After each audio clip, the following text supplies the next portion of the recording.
Hello everyone. हम इस question को यहाँ पर सॉल्व करने वाले हैं जो कि आईबीएम में इसी साल पूछा गया है, ठीक है, ऑन कैंपस के पेपर में। एंड इस क्वेश्चन को मैंने अपने जो मॉक टेस्ट की सीरीज है उसके अंदर भी डाला था। आप देख सकते हो actual asked question in IBM, उसके अंदर मैंने डाला हुआ है ये वाला क्वेश्चन। और डालने की वजह ये है क्योंकि ये एक्चुअली पूछा गया था इस बार ऑन कैंपस के एग्जाम में। एंड मैंने एक चीज नोटिस करी कि ज्यादातर बच्चों ने इसका जो सॉल्यूशन है ना वो गलत किया है। तो इसलिए मैंने सोचा कि मेरे को इसको सॉल्व करवाना चाहिए एंड आप लोगों को भी आइडिया लग जाएगा किस प्रकार के क्वेश्चंस पूछे जाते हैं। इसमें पूछा है a number of bids are received for a project, determine the number of distinct pair of the project cost where their absolute difference is some target value, two pairs are distinct if they differ in at least one value. And इस लाइन की वजह से ही ज्यादातर बच्चों ने गलत किया है। अब मैं समझाता हूँ, जैसे कि प्रोजेक्ट कॉस्ट दी है 135 एंड टारगेटेड 2, तो दो पेयर्स बन सकते हैं लाइक 13 एंड 35, क्योंकि अगर आप इनका टारगेट वैल्यू देखोगे एब्सोल्यूट डिफरेंस, सो 1 और 3 का एब्सोल्यूट डिफरेंस भी 2 आता है और 3 और 5 का भी एब्सोल्यूट डिफरेंस 2 आता है, ठीक है। इसलिए यहाँ पर टोटल जो प्रोजेक्ट पेयर्स है वो कितने होंगे, दो होंगे, ठीक है। अपन को बस यही रिटर्न करना है कि टोटल कितने प्रोजेक्ट पेयर्स ऐसे होंगे जिनका जो टारगेट डिफरेंस है वो के आ रहा है। सिंपल सा क्वेश्चन है, एक बार एक्सप्लेन करता हूँ। इसमें ये लोग बोल रहे हैं जैसे हमारे पास एक एरे दिया लाइक 1, 3 और 5, ठीक है। और यहाँ पर एक टारगेट डिफरेंस दिया है विच इज के इक्वल्स टू 2। हमें ऐसे पेयर्स बताने हैं जिनका जो डिफरेंस है वो 2 आए, ठीक है। तो अगर आप इसमें देखोगे तो एक पेयर तो 1, 3 हो गया और एक पेयर हो गया 3, 5। अगर आप इन दोनों का डिफरेंस देखोगे तो कितना आएगा, 2 आएगा, ठीक है। इस प्रकार से इस क्वेश्चन को हमें सॉल्व करना है। तो पहला तरीका तो बहुत सिंपल है कि हम यहाँ पर डबल लूप लगाएं, ठीक है। एक डबल लूप लगाए हम, एक ये वाला फॉर लूप लगाए, एक ये वाला फॉर लूप लगाए, ठीक है। हम पेयर्स को यहाँ पर इंसर्ट कराते चले जाएं एक सेट में। And this is the main thing, बच्चे यहाँ पर गलती करें क्योंकि इसमें लिखा है डिस्टिंक्ट पेयर चाहिए और बच्चे क्या डुप्लीकेट पेयर्स को भी इंसर्ट कर दे रहे हैं, इसलिए आंसर गलत आ रहा है, ठीक है। एक सेट क्या करता है, सारे डिस्टिंक्ट वैल्यूज को होल्ड करता है। तो हम सारे जो पेयर्स हैं उनको एक सेट में यहाँ पर इंसर्ट करा सकते हैं दो लूप लगा के, जिनका भी डिफरेंस क्या आ रहा हो 2, और लास्ट में हम क्या करेंगे, साइज रिटर्न कर देंगे सेट का। तो सेट में जितने भी आपके पेयर्स है वो अपन का रिटर्न कर जाएगा। पहली अप्रोच तो ये हो गई। दूसरी अप्रोच थोड़ी सी ऑप्टिमाइज वाली देखते हैं। तो बेसिकली हम क्या करेंगे, जैसे कि सपोज हमारे पास ये पेयर दिया है 1, 3, 5, तो इसकी सर्चिंग को थोड़ा सा एफिशिएंट करने के लिए हम क्या करने वाले हैं, मैं आपको एक्सप्लेन करता हूँ। हमारे पास दिया सपोज 1, 3, 5, ठीक है। हम इसको मैप में स्टोर करेंगे। तो हमारा मैप जो है उसमें, हमारे मैप में विथ फ्रीक्वेंसीज को अगर हम स्टोर कर लेंगे, फ्रीक्वेंसी आप स्टोर करो या ना करो कोई फर्क नहीं पड़ता क्योंकि वैसे ही हमें डुप्लीकेट वैल्यूज नहीं लेनी है। तो सबसे पहले 1 के सामने 1 आ गया, 3 के सामने 1 आ गया और 5 के सामने 1 आ गया। ये हमारा कुछ मैप बन गया, ठीक है। अब हम यहाँ पर जो हमारा टारगेट डिफरेंस है वो क्या है, 2, ठीक है, यही हमें देखना है। हम यहाँ से लूप चलाना स्टार्ट करेंगे और सबसे पहले हम क्या चेक करेंगे कि अगर उस प्रकार की कोई वैल्यू एग्जिस्ट करती है तो हम अपने सेट में इंसर्ट कर देंगे। तो सबसे पहले हम आए 1 पे, तो हमारे पास क्या आया 1। अब 1 के साथ हमने k को प्लस किया, तो 1 + 2 कितना हुआ, 3। इसका मतलब डेफिनेटली एक पेयर तो ऐसा एग्जिस्ट करता ही है, ठीक है, क्योंकि अगर हम 1 को पकड़े और अगर हमने उसको k से जोड़ा तो 3, अगर आप देखोगे तो हमारे मैप में 3 भी एग्जिस्ट करता है। मतलब हमारे पास एक पेयर आ गया 1 और 3 जो कि एग्जिस्ट करेगा इस मैप, मतलब इस बेसिकली एरे में एग्जिस्ट करता है और जिनका जो डिफरेंस है वो कितना है, 2। अब मेन चीज है, इसको हम सेट में इंसर्ट कैसे कराएंगे। सेट में कैसे इंसर्ट कराएंगे, ध्यान से समझना। सेट में इसे इंसर्ट कराने के लिए हम यहाँ पर क्या करने वाले हैं कि सबसे पहले ये चेक करेंगे कि इन दोनों में से मिनिमम एलिमेंट कौन सा है, ठीक है। सबसे पहले क्या चेक करेंगे, इन दोनों में से मिनिमम एलिमेंट कौन सा है। तो इन दोनों में से जो मिनिमम एलिमेंट है वो क्या है, 1। तो सबसे पहले हम एज अ स्ट्रिंग स्टोर करवाएंगे 1, ठीक है। उसके बाद हम ये कॉमा भी इंसर्ट कराएंगे अपनी स्ट्रिंग में। फिर हम चेक करेंगे इन दोनों में से मैक्सिमम एलिमेंट कौन सा है। इन दोनों में से जो मैक्सिमम एलिमेंट है वो है 3।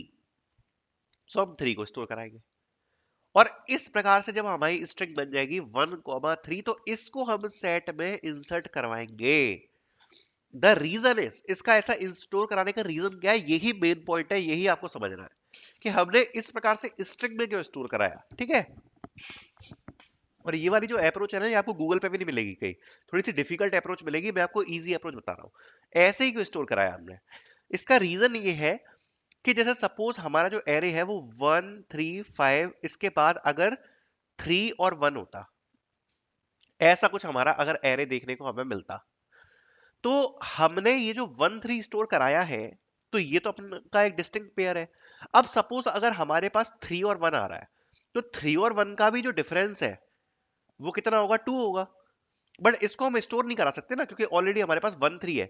बट जब आप इसको एज अ पेयर इंसर्ट कराओगे तो ये यूनिक पेयर नहीं है, क्योंकि 1 3 हमारे पास जो है ये इसको एक अलग पेयर मानेगा, बिकॉज ये क्या है, 3 1 है। ये 3 1 है, इसको ये एज अ अलग पेयर ट्रीट करेगा, इसलिए 3 1 को भी इंसर्ट कर देगा। जबकि हमारे पास 1 3 तो ऑलरेडी एग्जिस्ट करता ही है, तो हम नहीं चाहते कि हमारे पास 3 1 भी हो। इसलिए जब हमने इंसर्ट कराया है, ध्यान से समझना, हमारे पास दो पेयर्स हैं, 1 3 एंड 3 1। इन दोनों का जो डिफरेंस है वो कितना आता है, 2। बट हम चाहते हैं कि इन दोनों में से केवल एक ही पेयर इंसर्ट हो, बिकॉज जो अंदर के एलिमेंट है वो सेम है। तो हम क्या करा रहे हैं, बेसिकली इस फॉर्म में इसको सेट में इंसर्ट करा रहे हैं कि सबसे पहले इसको हम स्ट्रिंग में कन्वर्ट करेंगे। स्ट्रिंग में इन दोनों में से जो भी सबसे पहले मिनिमम एलिमेंट है वो इंसर्ट होगा, तो इन दोनों में मिनिमम क्या है, 1। फिर उसके बाद एक कॉमा इंसर्ट होगा, फिर जो मैक्सिमम एलिमेंट है वो इंसर्ट होगा। तो क्या इंसर्ट हो जाएगा, 1 3। अब इसमें ध्यान से देखना, सबसे पहले मिनिमम एलिमेंट इंसर्ट होगा, तो मिनिमम एलिमेंट क्या है, 1। फिर कॉमा इंसर्ट होगा, फिर मैक्सिमम एलिमेंट इंसर्ट होगा जो क्या है, 3। तो 1 3। तो ये दोनों अब आप देख सकते हो बिल्कुल बराबर हो गए, इसलिए सेट में केवल एक ही पेयर यहां पर इंसर्ट होगा। दैट्स वाई यहां पर ये जो डिस्टिंक्ट वाली चीज है ना, इससे हम लड़ पाएंगे और हमारे पास केवल और केवल यूनिक पेयर होंगे। सो आई होप ये चीज आपको समझ में आई होगी। सो हम बेसिकली क्या कर रहे हैं कि हमारा जो एरे है 1 3 5, ठीक है, हमारा ये एरे है 1 3 5 इस, और हमारा डिफरेंस है 2। ठीक है, तो हम क्या कर रहे हैं, हम चेक कर रहे हैं कि क्या हमारे मैप में जो भी 1 बाय 1 ये नंबर आ रहे हैं, नंबर प्लस के, क्या ये एग्जिस्ट करता है, या फिर नंबर माइनस के, ये एग्जिस्ट करता है। और अगर एग्जिस्ट करता है नंबर प्लस के या नंबर माइनस के, दैट मींस कि एक पेयर यहां पर एग्जिस्ट कर रहा है, और उसको हम यहां पर अपने सेट में इंसर्ट करा देंगे। सिंपल सी बात है। क्योंकि अगर आप देखोगे जैसे 5 है, अपन 5 पे आए, तो 5 - 2 कितना होता है, अपना डिफरेंस 2 है ना, 5 - 2 क्या होता है, 3। और 3 यहां पर एग्जिस्ट करता है अपने इसमें एरे में। दैट मींस एक जो पेयर है 3 5 का, ये हमारे एरे में एग्जिस्ट कर रहा है। तो हम इसको क्या करेंगे, इंसर्ट कर देंगे अपने आंसर में। सिंपल सी अप्रोच है। इसका कोड देखते हैं अब एक बार, ठीक है। आई होप ये आपको समझ में आई होगी। थोड़ी बहुत आपको नॉलेज होना कोडिंग की जरूरी है, अदरवाइज ये आपको समझ में नहीं आएगा क्वेश्चन, है ना। तो देखो, सबसे पहले हमने क्या किया कि हमने इनपुट ले लिया। अच्छा, ये मेरा जो मॉक टेस्ट वाली सीरीज है उसमें मैंने ये दे रखा है क्वेश्चन, आप देख सकते हो सारे के सारे जो टेस्ट केस है वो पास हो रहे हैं इस कोड से। काफी बच्चों को प्रॉब्लम आ रही थी इसमें टेस्ट केस पास कराने में, तो मैंने बोला इसको सॉल्व कराते हैं अपन, ठीक है।